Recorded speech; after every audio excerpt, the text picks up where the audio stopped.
Hello friends, welcome back to my YouTube channel Meenashivu. ಇವತ್ತಿನ ಈ ವಿಡಿಯೋದಲ್ಲಿ ನನಗೆ ತುಂಬ ಖುಷಿಯಾಗಿರುವಂಥ ವಿಷಯವನ್ನು ನಿಮ್ಮ ಹತ್ರ ಹಂಚ್ಕೊಳ್ತಾ ಇದ್ದೀನಿ. ಏನು ಅಂತ ಹೇಳಿದರೆ, ಪೂಜೆಗೆ ಇಟ್ಟಿರುವಂಥ ಕಳಸದಲ್ಲಿ ಮೊಳಕೆ ಬಂದಿರುವಂಥದ್ದು ತುಂಬ ಖುಷಿ ಕೊಡುತ್ತೆ ಅಂತ ಹೇಳ್ಬೋದು. ಯಾರಿಗೇ ಆಗಲಿ ಒಂದು ಶುಭ ಸೂಚನೆ ಅನ್ನುವಂಥದ್ದು ಸಿಗ್ತಾ ಇದೆ ಅಂತ ಅಂದಾಗ ಎಲ್ರಿಗೂ ಕೂಡ ಖುಷಿ ಆಗುತ್ತಲ್ವ. ಸೊ ಹಾಗೆಯೇ 2026ನೇ ಇಸ್ವಿ ಅನ್ನುವಂಥದ್ದು ನನಗೆ ತುಂಬಾ ಶುಭ ಸೂಚನೆಯನ್ನು ಕೊಡ್ತಾ ಇದೆ, ಒಳ್ಳೆಯದೇ ಮಾಡ್ತಾ ಇದೆ ಅಂತ ಹೇಳ್ಬೋದು. ನಾವು ಮಾಡುವಂಥ ಪೂಜೆ ಪುನಸ್ಕಾರ ಆಗಿರ್ಬೋದು, ನಾವು ನಡ್ಕೊಳ್ತಿರುವಂಥ ರೀತಿ ಆಗಿರ್ಬೋದು, ನಾವು ಯಾರಿಗೂ ಕೂಡ ಮೋಸ ಮಾಡದೆ ನಾವು ಪ್ರಾಂಪ್ಟಾಗಿ ನಮ್ಮ ಕೆಲಸವನ್ನು ನಾವು ಕರೆಕ್ಟಾಗಿ ನಿಭಾಯಿಸ್ಕೊಂಡು ಹೋದಾಗ ಖಂಡಿತ ದೇವರು ನಮ್ಮ ಕಡೆ ಒಲಿತಾನೆ ಅಂತ ಅನ್ಬೋದು. ಹಾಗೆಯೇ 2026ನೇ ಜನವರಿಯಲ್ಲಿ ನಾನು ಕೂಡ ಇದೇ ಥರದ್ದು ಒಂದು ವಿಡಿಯೋ ಮಾಡಿದ್ದೆ. ಆವಾಗಲೂ ಕಳಸದಲ್ಲಿ ಮೊಳಕೆ ಒಡೆದಿತ್ತು. ಸೊ ಅದನ್ನು ಕೂಡ ವಿಡಿಯೋ ಮಾಡಿ ನಾನು ತೋರಿಸಿದ್ದೆ. ಇವಾಗಲೂ ಕೂಡ ಅಷ್ಟೇ, ಆಷಾಢ ಲಕ್ಷ್ಮಿ ಪೂಜೆಯನ್ನು 4 ವಾರನೂ ಕೂಡ ಕಂಟಿನ್ಯೂ ಆಗಿ ಮಾಡಿರುವಂಥದ್ದು. ಅದರಲ್ಲಿ ನಾನು ಒಂದೇ ಕಾಯನ್ನು ಯಾವಾಗಲೂ ಕೂಡ ಅಷ್ಟೇ, ಪ್ರತಿ ವರ್ಷವೂ ಇದೇ ಥರನೇ ಮಾಡ್ತೀನಿ. ಬಟ್ ಪ್ರತಿ ವರ್ಷ ನನಗೇನು ಮೊಳಕೆ ಬಂದಿಲ್ಲ, ಈ ವರ್ಷ ಬಂದಿರುವಂಥದ್ದು. ಆಷಾಢ ಲಕ್ಷ್ಮಿ ಪೂಜೆ ಮಾಡುವಾಗ 1ನೇ ವಾರದಿಂದ ಹಿಡಿದು 4ನೇ ವಾರದವರೆಗೂ ಕೂಡ ಒಂದೇ ಕಾಯನ್ನು ಇಟ್ಟು ಪೂಜೆ ಮಾಡುವಂಥದ್ದು, ಲಕ್ಷ್ಮಿಯನ್ನು ಕೂರಿಸ್ಬಿಟ್ಟು ಪೂಜೆ ಮಾಡುವಂಥದ್ದು ಮಾಡ್ತಿರ್ತೀನಿ. ಅದರಲ್ಲಿ ಮೊಳಕೆ ಬಂದಿದೆ. ಸೊ ಇವಾಗ ನಾನು ನಿಮಗೆ ತೋರಿಸ್ತಾ ಇದ್ದೀನಿ. ಅಂದರೆ ಅದೊಂದು ಸ್ವಲ್ಪ ದೊಡ್ಡದಾಗಲಿ ಅಂತ ಹೇಳಿ ಬಿಟ್ಟಿದ್ದೆ, ಇವಾಗ ಇಷ್ಟು ದೊಡ್ಡದಾಗಿದೆ. ಸೊ ತೋರಿಸ್ತಾ ಇದ್ದೀನಿ. ಇದನ್ನು ನಾನಿವಾಗ ಬೆಳೆಸಬೇಕು ಅಂತ ಅಂದ್ಕೊಂಡಿದ್ದೀನಿ. ಅಂದರೆ ಲಾಸ್ಟ್ ಟೈಮ್ ಹೇಳಿದ್ನಲ್ವ, ಅದೇ ಥರನೇ ಮುಂದೆ ನಾವಿವಾಗ ಮನೆ ಕಟ್ಟಿಸ್ತಾ ಇರೋದ್ರಿಂದ ಗೃಹ ಪ್ರವೇಶದ ಸಮಯದಲ್ಲಿ ಒಂದು ತುಂಬಿದ ಫಲವನ್ನು ತೊಗೊಂಡು ಹೋಗಬೇಕು ಅಂತ ಹೇಳ್ತಾರೆ. ಆ ಸಮಯದಲ್ಲಿ ಈ ಕಲ್ಪವೃಕ್ಷ, ಒಂದು ತೆಂಗಿನ ಗಿಡವನ್ನು ಕೂಡ ತೊಗೊಂಡು ಹೋಗಬೇಕು ಅಂತ ಹೇಳಿ ಆಸೆ ಇದೆ. ಸೊ ಅದಕ್ಕೋಸ್ಕರ ಅದನ್ನು ನಾನಿವಾಗ ಬೆಳೆಸ್ಬೇಕಲ್ವ, ಅದಕ್ಕೆ ಒಂದು ಬಟ್ಲಲ್ಲಿ ನೀರನ್ನು ಹಾಕಿಬಿಟ್ಟು ಅಲ್ಲೇ ಇಡ್ತೀನಿ, ದೇವ್ರ ಮನೆಯಲ್ಲೇ ಇಡ್ತೀನಿ. ಸ್ವಲ್ಪ 1-2 ಎಲೆ ಈ ಥರ ಬಿಟ್ಟಾದಮೇಲೆ, ಸ್ವಲ್ಪ ದೊಡ್ಡದಾದಮೇಲೆ ಅದನ್ನು ಹೊರಗಡೆ ಯಾವುದಾದ್ರೂ ಒಂದು ಸ್ವಲ್ಪ ಮಣ್ಣು ಹಾಕಿಬಿಟ್ಟು ನೆಡಬೇಕು ಅಂತ ಅಂದ್ಕೊಂಡಿದ್ದೀನಿ. ಲಾಸ್ಟ್ ಟೈಮು ಕೂಡ ಇದೇ ಥರ ಮಾಡಿದ್ದೆ, ಇವಾಗಲೂ ಕೂಡ ಇದನ್ನೇ ಮಾಡ್ತಾಯಿದ್ದೀನಿ.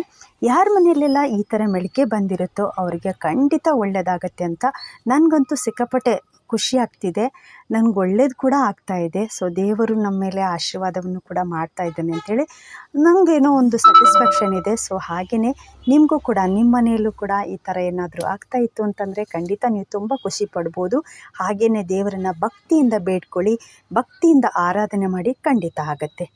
ಇದು ಲಾಸ್ಟ್ ಟೈಮ್ ಜನವರಿಯಲ್ಲಿ ನಾನು ಮೊಳಕೆ ಹೊಡೆದಿತ್ತು ಅಂತ ಹೇಳಿದ್ನಲ್ವ, ಆ ಗಿಡ ಇದು ಇವಾಗ ಇಷ್ಟು ದೊಡ್ಡದಾಗಿದೆ. ಸೊ ಇದನ್ನು ಕೂಡ ನಾನು ಇಲ್ಲಿವಾಗ ಒಂದು ಬಕೆಟಲ್ಲಿ ಸ್ವಲ್ಪ ಮಣ್ಣು ಹಾಕಿಬಿಟ್ಟು ಇಟ್ಟಿದ್ದೀನಿ. ಅಂದರೆ ಒಳಗಡೆ ಸುಮ್ಮನೆ ಹಾಗೆ ಇಟ್ಬಿಟ್ರೆ ಅದು ದೊಡ್ಡದಾಗಲ್ಲ. ಸೊ ಅದಕ್ಕೆ ಬೇರು ಬಿಡ್ಲಿಕ್ಕೆ ಮಣ್ಣು ಬೇಕಲ್ವಾ, ಅದಕ್ಕೆ ಮಣ್ಣಲ್ಲಿ ಸ್ವಲ್ಪ ಒಂದು ಬಕೆಟಲ್ಲಿ ಮಣ್ಣು ಹಾಕಿಬಿಟ್ಟು ಬೆಳೆಸ್ತಾ ಇದ್ದೀನಿ. ಮುಂದೆ ಕೂಡ ಅದನ್ನು ಕೂಡ ಹಾಗೆ ಮಾಡ್ತೀನಿ ಅಂತ. ಈ ಥರ ಮೊಳಕೆ ಹೊಡೆದ್ರೆ ಏನು ಅಂತ ಹೇಳಿದರೆ ತುಂಬ ಒಳ್ಳೆಯದಾಗುತ್ತೆ ಅಂತ. ನಿಮ್ಮ ಮನೆಯಲ್ಲಿ ಏನಾದರೂ ಕಾರ್ಯಗಳು ನಿಂತಿತ್ತು ಅಂತಂದರೆ, ಮದುವೆ ಆಗೋದಾಗಿರ್ಬೋದು, ಅಥವಾ ಜಾಬಿಂದಾಗಿರ್ಬೋದು, ಹಣಕಾಸಿನ ಸಮಸ್ಯೆ ಆಗಿರ್ಬೋದು, ಅದರ್ಸ್ ಏನೇ ಇರ್ಬೋದು, ಸೊ ಅದೆಲ್ಲದೂ ಕೂಡ ನಿವಾರಣೆ ಆಗುತ್ತೆ.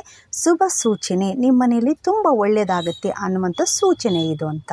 ಸೊ ಹಾಗಾಗಿ ಯಾವುದೇ ಥರದ್ದು ಈ ಥರದ್ದೇನಾದರೂ ನಿಮಗೆ ಕಂಡು ಬಂತು ಅಂದರೆ ನೀವು ತುಂಬ ಖುಷಿ ಪಡ್ಬೋದು. ಒಂದು ಥ್ಯಾಂಕ್ಸನ್ನು ಹೇಳಿ ದೇವರಿಗೆ ಮನಸ್ಫೂರ್ತಿಯಾಗಿ ಭಕ್ತಿಯಿಂದ ದೇವರಿಗೆ ಒಂದು ಧನ್ಯವಾದವನ್ನು ತಿಳಿಸಿದರೆ ಖಂಡಿತ ನಿಮಗೆ ಗ್ರ್ಯಾಟಿಟ್ಯೂಡನ್ನು ನಾವು ಯಾವುದಕ್ಕೆ ಆಗಲಿ ಗ್ರ್ಯಾಟಿಟ್ಯೂಡನ್ನು ಕೊಟ್ವಿ ಅಂತಂದರೆ ಖಂಡಿತ ನಮಗೆ ಫಲ ಸಿಗುತ್ತೆ ಅನ್ನುವಂಥದ್ದು ಇದು ನನ್ನ ನಂಬಿಕೆ. ಸೊ ಹಾಗಾಗಿ ಹೇಳ್ತಾ ಇರುವಂಥದ್ದು, ನಿಮ್ಮ ಮನೆಯಲ್ಲೂ ಈ ಥರದ್ದೇನಾದರೂ ಆಯಿತು ಅಂತ ಹೇಳಿದರೆ ನೀವು ಭಕ್ತಿಯಿಂದ ಪೂಜೆ ಮಾಡಿಬಿಟ್ಟು ನಿಮ್ಮ ಮನೆ ದೇವರಿಗೆ, ಲಕ್ಷ್ಮೀ ದೇವಿಗೆ, ನಿಮ್ಮ ಇಷ್ಟಾರ್ಥ ದೇವರಿಗೆ ಒಂದು ಪೂಜೆಯನ್ನು ಮಾಡಿ ಭಕ್ತಿಯಿಂದ ನೀವು ಗ್ರ್ಯಾಟಿಟ್ಯೂಡನ್ನು ಸಲ್ಲಿಸಿ, ಧನ್ಯವಾದವನ್ನು ತಿಳಿಸಿ, ಖಂಡಿತ ನಿಮಗೆ ದೇವರು ಕೈ ಹಿಡಿತಾನೆ. ನಿಮಗೂ ಕೂಡ ನೀವೇನು ಅಂದ್ಕೊಂಡಿದ್ದೀರೋ ಅದೆಲ್ಲದೂ ಕೂಡ ಕೆಲಸ ನಡೀತಾ ಇರುತ್ತೆ. ಇದೇನು ದೊಡ್ಡ ವಿಷಯನಾ, ಇದೆಲ್ಲ ಕಾಮನ್ ಅಂತ ಅಂದ್ಕೊಳ್ಳೋಕೆ ಹೋಗಬೇಡಿ. ಖಂಡಿತ ಇದು ನಿಜವಾದಂಥ ಶುಭ ಫಲದ ಶುಭ ಸೂಚನೆ ಅಂತ ಹೇಳ್ಬೋದು. ಎಲ್ಲರ ಲೈಫಲ್ಲೂ ಕೂಡ, ಎಲ್ಲರ ಮನೆಯಲ್ಲೂ ಕೂಡ ಕಳಸ ಇಟ್ಟು ಪೂಜೆ ಮಾಡ್ತಾರೆ, ಎಲ್ಲರಿಗೂ ಕೂಡ ಮೊಳಕೆ ಹೊಡೆಯುತ್ತೆ. ಇದೇನು ಕಾಮನ್ ಅಂತ ತುಂಬ ಜನ ಹೇಳ್ಬೋದು. ಎಲ್ಲರ ಮನೆಯಲ್ಲೂ ಇವಾಗ ನನಗೆ ಗೊತ್ತಿರೋ ಹಾಗೆ ತುಂಬ ಜನ ಇದ್ದೀವಿ. ಇವಾಗ ನಮ್ಮ ಒಂದು ಏರಿಯಾದಲ್ಲಿ ಒಂದು 20 ಮನೆ ಇದ್ದಾವೆ ಅಂತಂದರೆ 20 ಮನೆಯಲ್ಲೂ ಕೂಡ ಕಳಸ ಇಟ್ಟು ಪೂಜೆ ಮಾಡಿದರೆ 20 ಮನೆಯಲ್ಲೂ ಕೂಡ ಮೊಳಕೆ ಬಂದಿರಲ್ಲ. ಸೊ ಇದನ್ನು ಮೈಂಡಲ್ಲಿ ಇಟ್ಕೊಳ್ಳಿ. ನಿಮಗೇನಾದರೂ ಈ ಶುಭ ಸೂಚನೆ ಸಿಕ್ಕಿದೆ ಅಂತ ಅಂದರೆ ನಿಮಗೆ ಅದು ಒಳ್ಳೆ ಒಳ್ಳೆಯ ಒಂದು ಫಲವನ್ನು, ಒಳ್ಳೆಯ ಒಂದು ಮಾರ್ಗವನ್ನು, ನಿಮ್ಮ ಲೈಫಲ್ಲಿ ಏನೋ ಒಂದು ಒಳ್ಳೇದು ನಡೆಯುತ್ತೆ ಅನ್ನುವಂಥ ಸೂಚನೆಯನ್ನು ದೇವರು ನಿಮಗೆ ನೀಡ್ತಾ ಇದ್ದಾನೆ ಅಂತ ನಂಬಿಕೆನೇ ಮುಖ್ಯ.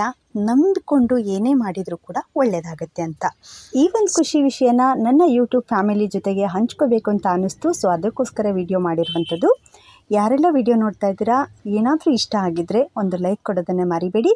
ನಿಮಗೂ ಈ ಥರದ್ದು ಇನ್ಸಿಡೆಂಟ್ ಆಗಿದ್ದರೆ ಕಮೆಂಟ್ ಮಾಡಿ, ಹಾಗೆ ದೇವರಿಗೆ ಥ್ಯಾಂಕ್ಸನ್ನು ಹೇಳೋದನ್ನು ಮರಿಬೇಡಿ. ತುಂಬ ಖುಷಿ ಪಡ್ತಾ ಹೋಗಿ, ತುಂಬ ಒಳ್ಳೆಯದಾಗುತ್ತೆ, ನಂಬಿಕೆ ಇಡಿ ಅಂತ ಹೇಳ್ತಾ ವಿಡಿಯೋನ ಎಂಡ್ ಮಾಡ್ತಾ ಇದ್ದೀನಿ. ವಿಡಿಯೋವನ್ನು ಸಂಪೂರ್ಣವಾಗಿ ನೋಡಿದ್ದಕ್ಕಾಗಿ ಧನ್ಯವಾದಗಳು.